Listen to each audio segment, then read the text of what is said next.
Hello everyone. Once again welcome to Net Biology. We were talking about Mendelian genetics. Mendelian genetics की हम बात कर रहे थे और इससे पहले की वीडियोस में हमने डिस्कस कर लिया था मेंडल के लॉस के बारे में और back cross, test cross, reciprocal cross, सारे क्रॉसेस हमने देख लिए थे। डाई हाइब्रिड, मोनो हाइब्रिड, ये सारी चीज़ें। इस पर्टिकुलर वीडियो में हम एक मेथड के बारे में बात करेंगे गैमीट फॉर्मेशन के लिए। अभी तक हमने monohybrid, dihybrid crosses देखे। मोनो हाइब्रिड में केवल एक कैरेक्टर की इनहेरिटेंस हम देखते हैं, डाई हाइब्रिड में दो कैरेक्टर की इनहेरिटेंस देखी जाती है। ऐसे ही आगे अगर हम try hybrid, tetra hybrid, poly hybrid, जहाँ पे 6, 7, 4, 5 ऐसे कैरेक्टर्स को लिया जाए और उनकी इनहेरिटेंस चेक की जाए, तो उस टाइम पे जो गैमीट फॉर्मेशन होता है और जो हम क्रॉस करेंगे और उसके बाद जो रिज़ल्ट आएगा उसको निकालने में थोड़ी प्रॉब्लम आती है। एक का सिंपल था, दो का सिंपल था।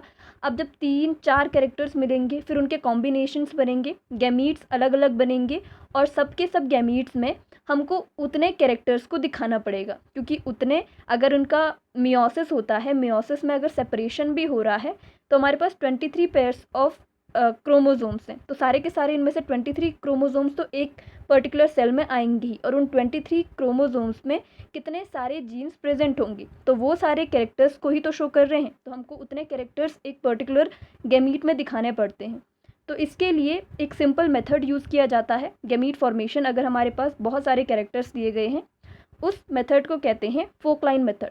आपको ऐसे क्वेश्चंस आ सकते हैं एग्जाम में, जैसे 3-4 कैरेक्टर्स को दे दिया, एक जीनोटाइप में 3-4 कैरेक्टर्स के साथ दे दिया और उसके बाद बोल दिया कि इनमें कौन कौन से गैमीट्स बनेंगे, और ऑप्शंस में बहुत सारे गैमीट्स दिखाए गए होंगे, हमको करेक्ट ऑप्शन चूज़ करना है। या हम ऐसा क्वेश्चन पूछ सकते हैं कि इसमें से कितने गैमीट बनेंगे। तो ऐसे टाइप के क्वेश्चंस भी आ सकते हैं। फोकलाइन मेथड के थ्रू हम आसानी से इसका रिजल्ट निकाल सकते हैं, कितने गैमीट्स बनेंगे, कौन कौन से गैमीट्स बनेंगे और इनका रिजल्ट क्या होगा, ये भी। अगर हम पनेट स्क्वायर यहाँ पे बनाते हैं तो वो भी काफ़ी डिफ़िकल्ट हो जाता है इसी कंडीशन में। फोकलाइन मेथड क्या है, इसको एक बार डिटेल में समझेंगे आराम आराम से। पहले forked line method for gamete formation, इसके बारे में थोड़ी बात कर लेते हैं। This method is very useful for production of gametes when we are studying the inheritance of 3, 4 और more characters at a time. जैसा कि मैंने कहा, अगर हम एक टाइम पे 3, 4, 5, 6 पॉली हाइब्रिड क्रॉस करवा रहे हैं, बहुत सारे कैरेक्टर्स को एक साथ ले रहे हैं उनकी इनहेरिटेंस देखने के लिए, तब हमको ये मेथड यूज़ करना पड़ता है। और ये बहुत अच्छा मेथड है फॉर गैमीट फॉर्मेशन। हम आसानी से प्रिडिक्ट कर सकते हैं कि कौन से गैमीट्स बनेंगे, कौन कौन सा कॉम्बिनेशन हो सकता है, पॉसिबल है ऐसा कॉम्बिनेशन बनना। ठीक है, तो इसमें कुछ रूल्स होते हैं जिसको हमको थोड़ा बहुत समझना है, ज़्यादा डिफिकल्ट नहीं है, बहुत ही सिंपल मेथड है। पहले हम कैरेक्टर्स ले लेते हैं एग्जाम्पल के तौर पे। ये दो एग्जाम्पल हम देखते हैं, उसके बाद हम टेट्रा हाइब्रिड और फिर उसके बाद आगे पेंटा हाइब्रिड, ये क्रॉसेस भी देखेंगे, या इनकी भी इनहेरिटेंस देखेंगे, किस तरीके से गैमीट फॉर्म होते हैं। एग्जाम्पल में सबसे पहले हम ट्राई हाइब्रिड क्रॉस ले रहे हैं, जिसमें हम 3 कैरेक्टर्स को सिंपली देखेंगे कि इसमें गैमीट्स कैसे बनेंगे। कैरेक्टर्स हमने लिए stem length, flower colour and sheet shape. Stem length में 2 टाइप के एलील्स हो सकते हैं, अभी तक हम देखते आ रहे हैं। Capital T, small T. Capital T represent करता है टॉलनेस के कैरेक्टर को और स्मॉल टी रिप्रेजेंट करता है ड्वार्फनेस के कैरेक्टर को। इसमें से एक डोमिनेंट है और एक रिसेसिव है। स्टेम लेंथ एक पर्टिकुलर कैरेक्टर है जिसको एक जीन डिनोट करता है, और उस जीन की 2 फॉर्म्स होती हैं, यानी कि उसके 2 एलील्स होते हैं, कैपिटल टी, स्मॉल टी। हो सकता है कि एक पर्टिकुलर ऑर्गेनिज्म या प्लांट की बात हो रही है, पी प्लांट में हो सकता है कि वो होमोजाइगस कंडीशन हो, दोनों ही कैपिटल टी हो या दोनों ही स्मॉल टी हो। ठीक है, ऐसा हो सकता है। यहाँ पे केवल कैरेक्टर है। ठीक है, जीनोटाइप अब आगे हम बात करेंगे। वैसे ही दूसरा जो कैरेक्टर है वो है फ्लावर कलर। फ्लावर कलर, इसका जो जीन होगा उसकी भी 2 फॉर्म्स होगी। एक रेड कलर के फ्लावर कलर होता है, रेड कलर का डोमिनेंट होता है over white colour. White colour के फ्लावर्स कब दिखेंगे, जब दोनों ही रेसेसिव कंडीशन में होंगे। फिर है लास्ट है शीट शेप। शीट शेप को मेनली कैपिटल आर और स्मॉल आर से हम रिप्रेजेंट करते आए हैं, लेकिन यहाँ पे कैपिटल आर, स्मॉल आर पहले ही यूज़ हो गया है, इसलिए रिंकल्ड शीट शेप के तौर पे, क्योंकि ये रेसेसिव कैरेक्टर है और हम डोमिनेंट को ही ज़्यादातर दिखाते हैं, तो यहाँ पे हम रेसेसिव को यूज़ कर सकते हैं। पेपर में भी आपको ऐसे ही करके दिया गया होगा, पहले ही बता दिया गया होगा कि कौन सा कैरेक्टर के लिए कौन सा सिंबल है। ठीक है, तो यहाँ पे ज़्यादा कंफ्यूज होने की ज़रूरत नहीं है। कैपिटल डब्ल्यू का मतलब है round sheet shape and small W का मतलब है रिंकल्ड शीट शेप। एक डोमिनेंट है, एक रिसेसिव है। ठीक है, अब हम मेथड के बारे में बात करते हैं, किस तरीके से गैमीट फॉर्म होंगे। ये एक ट्राई हाइब्रिड क्रॉस है, जिसमें हम ट्राई हाइब्रिड क्रॉस के बारे में हम बात कर रहे हैं, जिसमें हम 3 कैरेक्टर की इनहेरिटेंस चेक कर रहे हैं। तो यहाँ पे केवल गैमीट फॉर्मेशन तक है। ठीक है, जीनोटाइप क्या है यहाँ पे, capital T small T, capital R capital W small W. हो सकता है कि यहाँ पे अलग टाइप के जीनोटाइप आपको दिए गए हों, तो वहाँ पे आपको होमोजाइगस और हेट्रोजाइगस में थोड़ा ध्यान देने की ज़रूरत है, बाकी कुछ नहीं। अगर होमोजाइगस कंडीशन है तब हमको ज़्यादा प्रॉब्लम नहीं आती है। जितने ज़्यादा होमोजाइगस इंडिविजुअल्स होंगे या किसी इंडिविजुअल में जितने ज़्यादा होमोजाइगस एलील्स होंगे उतना ही आसान होगा गैमीट फॉर्म करना, उतनी ज़्यादा कम डिफ़िकल्टी होगी। और जितने ज़्यादा हेट्रोजाइगस कंडीशंस होंगी उतनी ज़्यादा डिफ़िकल्टी होगी गैमीट फॉर्म में। क्योंकि अगर हम होमोजाइगस की बात कर रहे हैं, अगर ये कैपिटल टी स्मॉल टी ना होके दोनों ही कैपिटल टी होते, तो जब गैमीट बनते तो वो गैमीट सेग्रीगेशन होगा। दोनों ही गैमीट एक ही टाइप का एलील कंटेन करते, तो फिर यहाँ पे न्यू कॉम्बिनेशंस अगर बनेंगे भी, इसके साथ कुछ और भी आएगा, तो वो सेम ही सब जगहों पे जाएगा। इसलिए हम इसको केवल एक से डिनोट कर सकते हैं, इसको 2 बार लिखने की ज़रूरत नहीं है। लेकिन अगर हेट्रोजाइगस कंडीशन है तो एक टॉलनेस का है, एक ड्वार्फनेस का है, दोनों ही अलग अलग कैरेक्टर्स को शो कर रहे हैं, किसी एक पर्टिकुलर कैरेक्टर को नहीं बता रहे। जैसे टॉलनेस को कैपिटल टी डिनोट कर रहा है, ड्वार्फनेस को स्मॉल टी, तो ये दोनों ही अलग अलग कॉम्बिनेशन बनाने में कैपेबल हैं, अलग अलग कॉम्बिनेशंस बना सकते हैं। लेकिन अगर दोनों ही स्मॉल टी होते, दोनों ही गैमीट्स में जाते, तो इसका कोई रेलिवेंट नहीं था कि ये 2 अलग अलग कॉम्बिनेशंस बना सकते। ठीक है, तो अगर होमोजाइगस कंडीशन है तो हम केवल एक सीधी लाइन से बता सकते हैं कि होमोजाइगस है और एक ही बार लिखने की ज़रूरत है।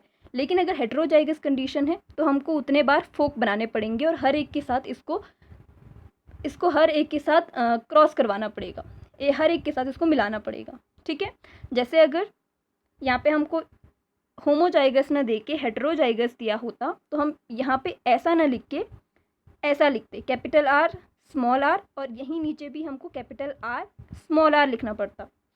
या अगर पहला वाला जो कंडीशन है यहाँ पे कैपिटल टी स्मॉल टी ना दे के कैपिटल टी दिया रहता, तो हमको इन 2 को लिखने की ज़रूरत नहीं पड़ती। सिंपल सा हम कैपिटल टी दिखाते और ये दोनों ही गैमीट्स में सेम जाएगा, कैपिटल टी एक में कैपिटल टी एक में, तो यहाँ पे प्रॉब्लम नहीं है। फिर उसके बाद कैपिटल आर स्मॉल आर इस तरीके से अलग अलग बता सकते थे। ठीक है, तो जिस टाइप का जीनोटाइप है आगे हम इसके एग्जांपल्स भी देखेंगे, तब और क्लियर हो जाएगा। ये जो जीनोटाइप है इसमें कैपिटल टी स्मॉल टी है, कैपिटल टी स्मॉल टी अलग अलग किया हुआ है क्योंकि ये दोनों ही अलग अलग हैं, हेट्रोजाइगस कंडीशन। इसके बाद होमोजाइगस कंडीशन है जहाँ पे कैपिटल आर मतलब दोनों ही रेड कलर के लिए रिस्पॉन्सिबल होंगे, तो इसको एक सीधा सा डैश करके आगे लिख सकते हैं एक ही बार, दोनों जगह एक ही बार, क्योंकि दोनों के साथ ही कॉम्बिनेशन बनाएगा। कैपिटल आर इसके साथ भी कंबाइन होगा और इसके साथ भी कंबाइन होगा।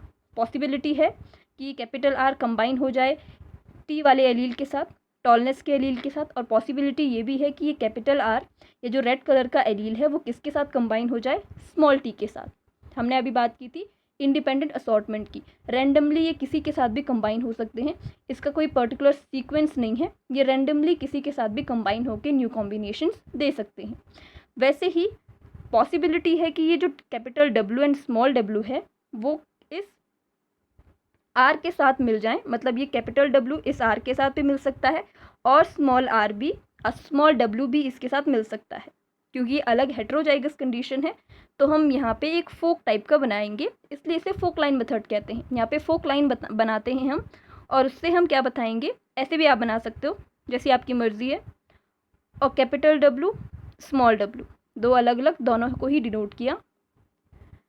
यहाँ पे भी क्योंकि हो सकता है, ये पॉसिबिलिटी है कि कैपिटल डब्ल्यू इस स्मॉल टी के साथ कंबाइन हो जाए, ये वाली लाइन में कंबाइन हो जाए, पॉसिबिलिटी इतनी सारी हो सकती है, और स्मॉल डब्ल्यू भी इनके साथ कंबाइन हो सकता है।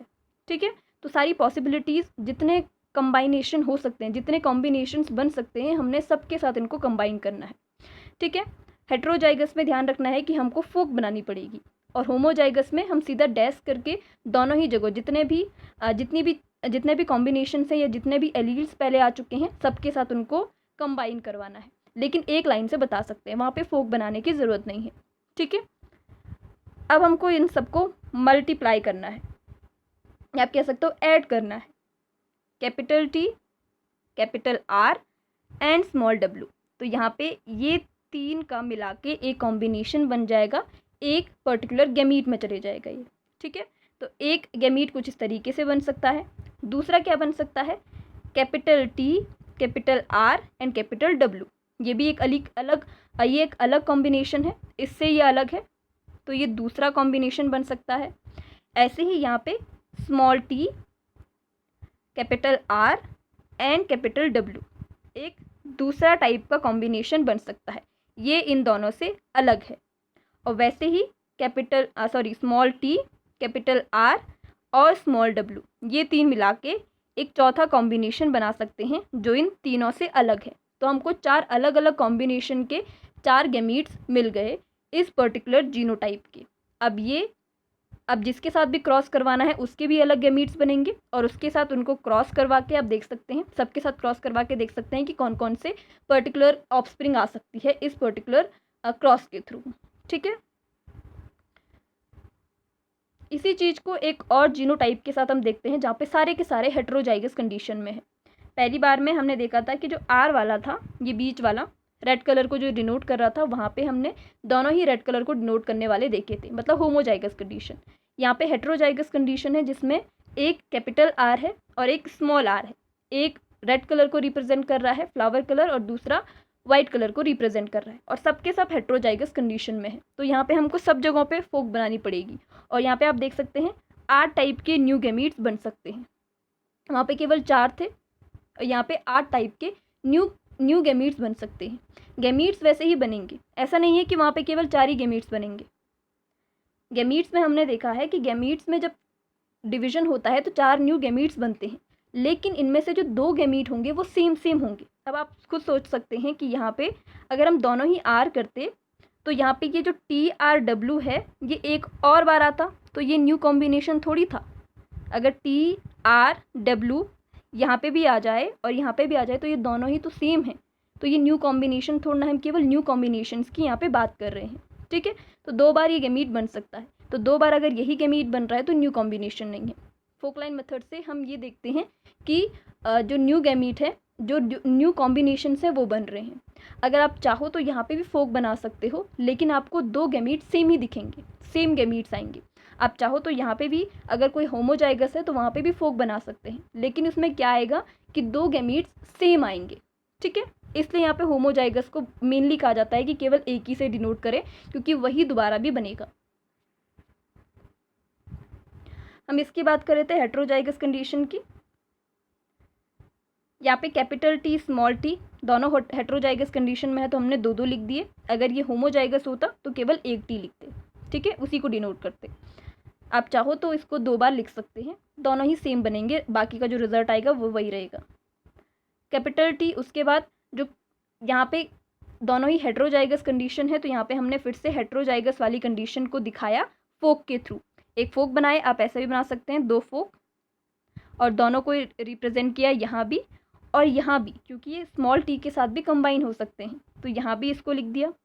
फिर उसके बाद जो कैपिटल W और स्मॉल w जो शेप के लिए रिस्पॉन्सिबल थे, उसको इसके साथ भी कंबाइन किया, इसके साथ भी कंबाइन किया, इसके साथ भी कंबाइन किया, और इसके साथ भी कंबाइन किया। 4 जगहों पे इसको कंबाइन करना पड़ेगा अब, क्योंकि यहाँ पे पहले वाले में हेट्रोजाइगस है।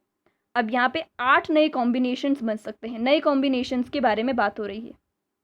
तो यहाँ पे 8 नए कॉम्बिनेशंस क्या बनेंगे, कैपिटल T, सबसे पहले इस लाइन में इनको मल्टीप्लाई कर लेते हैं, ऐड कर लेते हैं, capital T, capital R, capital W एक कॉम्बिनेशन।